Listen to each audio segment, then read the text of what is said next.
Hello guys, habari za jioni kama sio za muda huu, ila napenda ni share na nyinyi mawazo haya ya mtu mmoja mwenye hekima. Mtu mmoja mwenye hekima aliwahi kusema hivi: hata siku moja usikate tamaa, kwa maana kuna mtu yupo sehemu fulani anakuangalia wewe kama role model wake. Yaani anakutazama kama kioo na anaamini unaweza kufanya hicho unachokiweza, au anaamini una nguvu ya kuweza kufanya kitu. Kwa hiyo usikate tamaa hata siku moja. Sasa kama wewe upasi kukata tamaa, hiyo ni kwa sababu ya watu wanaokutazama.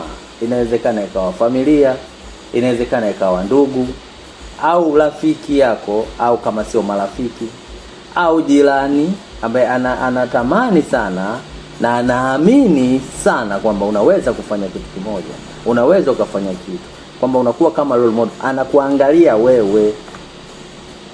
Sasa tusikate tamaa.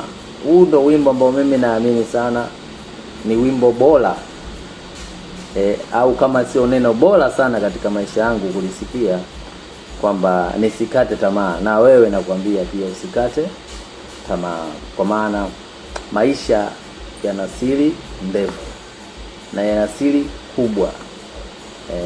Kwa hiyo tusikate tamaa, na kama tukati tamaa, basi tusikatishe watu tamaa. Kama jambo ulijui au huwezi kutoa ushauri wa aina yoyote, it's better ukaachana nalo. Usimshauri mtu wazo au kitu ambacho unaona kabisa kinaenda kumkatisha tamaa. It's bora kama bwana, nitafute kwa wakati mwingine, leo siko vizuri, ila tu unakuwa umemkwepa pale katika mazingira, kwa sababu unaweza kweli ukiangalia mazingira alionayo, unawahi ukachangia hoja ikamfanya mtu kuacha kile kitu alichokuwa anakifanya, au kuacha lile wazo alikuwa anataka kulifanya, kitu ambacho kimsingi is not good. Kwa hiyo niongee tu na wenzangu katika kuelekea mwaka mpya wa 2026. Mwenyezi Mungu atutangulie, na naamini tutavuka salama.